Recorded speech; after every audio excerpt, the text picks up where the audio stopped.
Polda NTB menggelar rekonstruksi kasus dugaan pelecehan seksual yang dilakukan oleh pria difabel Iwayan Agus Suwartama alias Agus Buntung pada Rabu 11 Desember.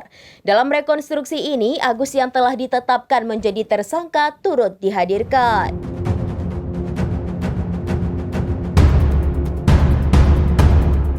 Polda NTB menggelar rekonstruksi kasus dugaan pelecehan seksual yang dilakukan oleh pria difabel Iwayan Agus Suwartama alias Agus Buntung pada Rabu 11 Desember.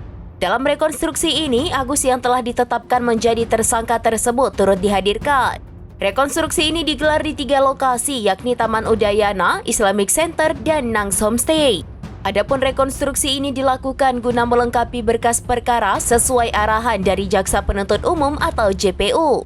Sejumlah terduga korban bermunculan untuk melapor ke Lembaga Bantuan Hukum maupun Komisi Disabilitas Daerah atau KKD Provinsi Nusa Tenggara Barat. Dugaan pelecehan seksual dikuatkan oleh keterangan pengelola homestay yang mengaku kerap melihat Agus Buntung membawa wanita. Dirkrimsus Polda NTB, Kombes Pol Syarif Hidayat mengatakan pihaknya sudah memintai keterangan pengelola homestay. Syarif membeberkan ada perbedaan keterangan antara karyawan dengan pemilik homestay terkait jumlah wanita yang dibawa Agus Buntung. Karyawan menyebut ada 4 wanita, sedangkan pemilik mengatakan ada 5 wanita. Syarif menambahkan ada 2 wanita yang dibawa Agus Buntung pada bulan Oktober ini. Sedangkan 3 lainnya diajak ke homestay selama tahun 2024. Meskipun demikian, karyawan dengan pemilik homestay mengaku tidak merasa janggal dengan kedatangan Agus Buntung ke tempat penginapannya.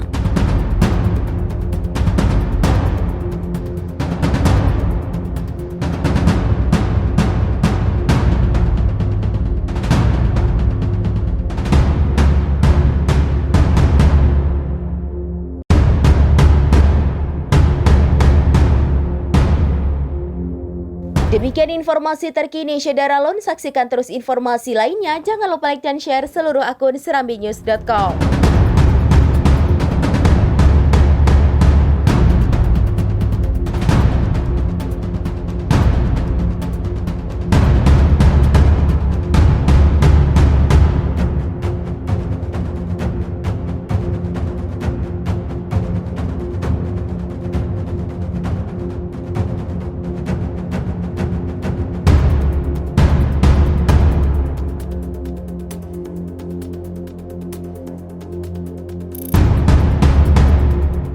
Download Tribun X sekarang, menghadirkan lokal menjadi Indonesia.